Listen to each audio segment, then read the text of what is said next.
Oke, di sini kita akan mencoba percobaan kedua, yaitu percobaan non-inverting rangkaian op-amp. Pertama-tama, kita perlu menyiapkan satu buah breadboard, kemudian kita perlu menyiapkan rangkaian atau op-amp-nya. Kita perlu menyiapkan 3 jenis resistor yang terdiri dari 1 kilo ohm, ada 2,2 kilo ohm, dan juga ada 3,3 kilo ohm. Kemudian, kita juga perlu menyiapkan satu buah multimeter. Kemudian di sini juga ada sebuah kabel prop untuk jaga-jaga. Kemudian di sini juga ada 12 volt adaptor yang sudah terkoneksi jack pin-nya. Oke, langsung saja kita ke praktikumnya. Pertama-tama, kita perlu menyambungkan 12 volt ini ke sisi yang sebelah ini, sisi yang pertama. Kemudian 12 volt yang satunya lagi ke sisi berikutnya.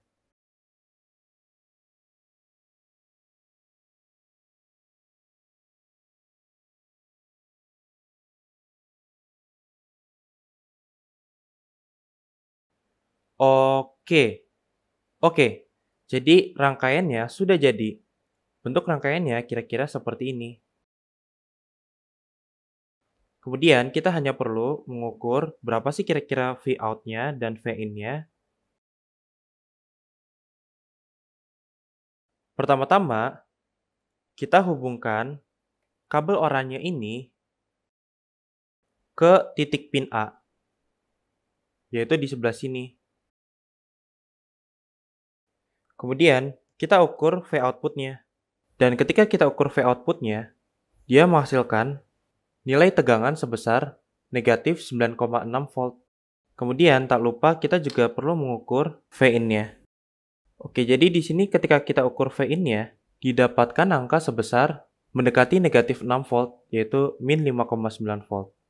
Kemudian setelah itu, kita pindahkan kabel oranye ini ke titik pin B di sebelah sini. Kemudian kita ukur kembali berapa kira-kira tegangannya. Pertama-tama kita ukur dulu tegangan V output-nya. Ketika kita ukur V output-nya, didapatkan angka sebesar mendekati min 4 volt, yaitu min 3,9 volt. Kemudian kita ukur tegangan V in-nya. Ketika kita ukur tegangan V in, di sini didapatkan angka sebesar mendekati min 2 volt, yaitu min 1,9 volt.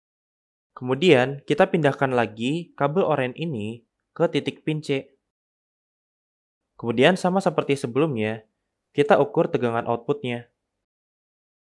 Ketika kita ukur tegangan output-nya, di sini didapatkan angka sebesar mendekati 4 volt, yaitu 4,1 volt. Kemudian, kita ukur juga berapa kira-kira tegangan V in-nya. Dari hasil pengukuran, didapatkan V in mendekati 2 volt, yaitu 2,1 volt. Kemudian, kita pindahkan lagi si kabel oranye ini menuju ke pin D. Setelah pindah ke pin D, sama seperti sebelumnya, kita ukur lagi V output-nya. Ketika kita ukur V output, didapatkan angka sebesar 11,3 volt. Kemudian, kita ukur juga berapa sih kira-kira V in-nya. Dan ketika kita ukur V in-nya, didapatkan angka sebesar 6 volt atau sebesar 6,1 volt. Oke, jadi sekarang kita akan mencoba praktikum percobaan kedua, yaitu rangkaian inverting. Sama seperti sebelumnya, alat dan bahannya itu sama seperti sebelumnya, hanya saja kita di sini perbedaannya kita menyiapkan osiloskop dan juga generator sinyal. Oke, langsung saja ke percobaannya. Sama seperti sebelumnya, di sini terdapat dua adaptor 12 volt yang dihubungkan ke dua sisi.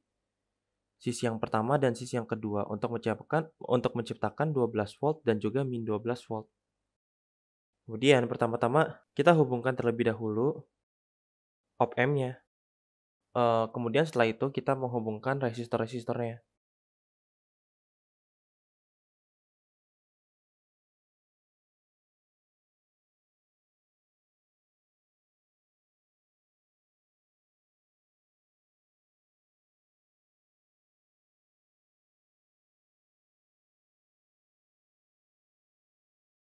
Jadi di sini sudah jadi rangkaiannya kira-kira seperti ini.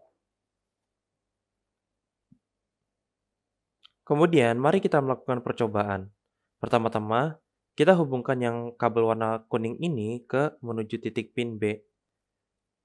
Setelah masukin ke titik pin B, kita akan mengukur berapa sih kira-kira V out dan V in-nya.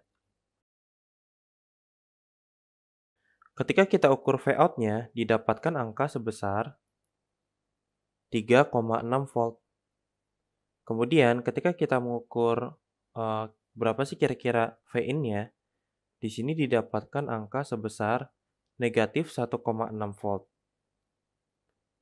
Kemudian kita pindahkan yang kabel kuning ini menuju ke titik pin B, mohon maaf, menuju ke titik pin A. Kemudian kita ukur lagi berapa sih kira-kira V out dan V in-nya. Ketika kita ukur V out-nya, dia menghasilkan angka sebesar, karena ini terlalu besar, mari kita kecilkan lagi. Kemudian akhirnya didapatkan angka sebesar, di sini terlihat angka 34 mV. Kemudian sekarang kita akan mengukur berapa sih kira-kira V in-nya. Ketika kita ukur V in-nya, di sini didapatkan angka sebesar, karena ini terlalu besar, maka kita harus kecilkan. Didapatkan angka, di sini terlihat pada layar, angkanya sebesar 12 mV. Sekarang kita akan mencoba percobaan berikutnya, yaitu dengan menggunakan osiloskop dan juga generator sinyal. Pertama-tama, kita hubungkan dulu osiloskop dan generator sinyal dengan sumber tegangan 9 volt atau menggunakan adaptor 9 volt. Kemudian setelah itu, kita hubungkan dengan kabel probe ini. Kemudian yang kabel probe dari osiloskop itu dihubungkan dengan V output-nya.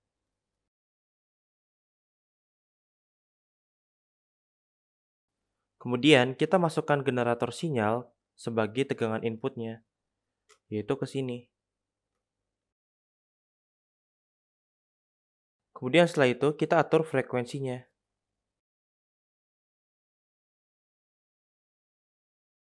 Di sini terlihat frekuensinya masih 419. Oleh karena itu kita harus memutar generator sinyalnya sampai didapat 500 Hz. Nah, di sini sudah didapatkan angka 500 Hz. Kemudian kita akan naikkan amplitudenya hingga didapat VPP-nya sebesar 4 volt. Mohon maaf, maksudnya menurunkan amplitudenya. Terlihat bahwa amplitudenya sudah mencapai 4 volt. Kira-kira seperti ini hasilnya.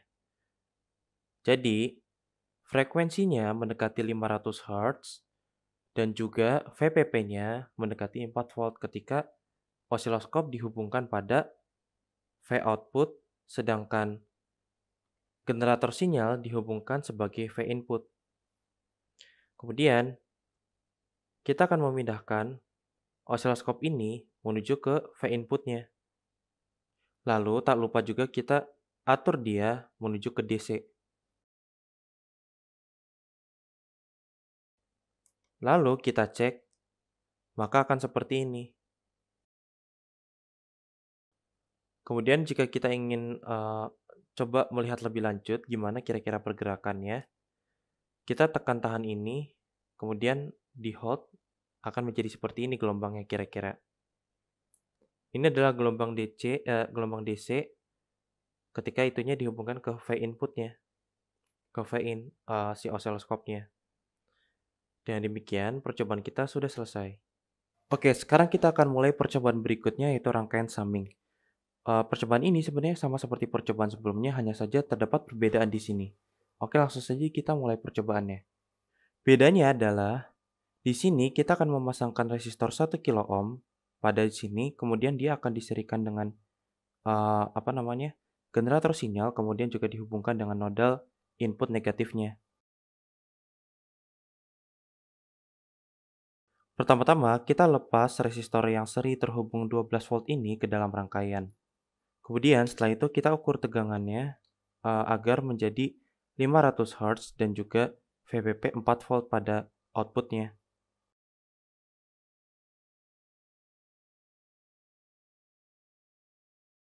Kita putar-putar si generator sinyal ini agar menjadi 500 Hz dan juga VPP 4 volt. Di sini sudah 4 volt dan juga 500 Hz. Kemudian kita langsung saja ke pengukurannya. Pertama-tama ini dihubungkan terlebih dahulu ke pin A untuk perhitungan awal, kemudian yang resistor ini dihubungkan dengan 12 volt.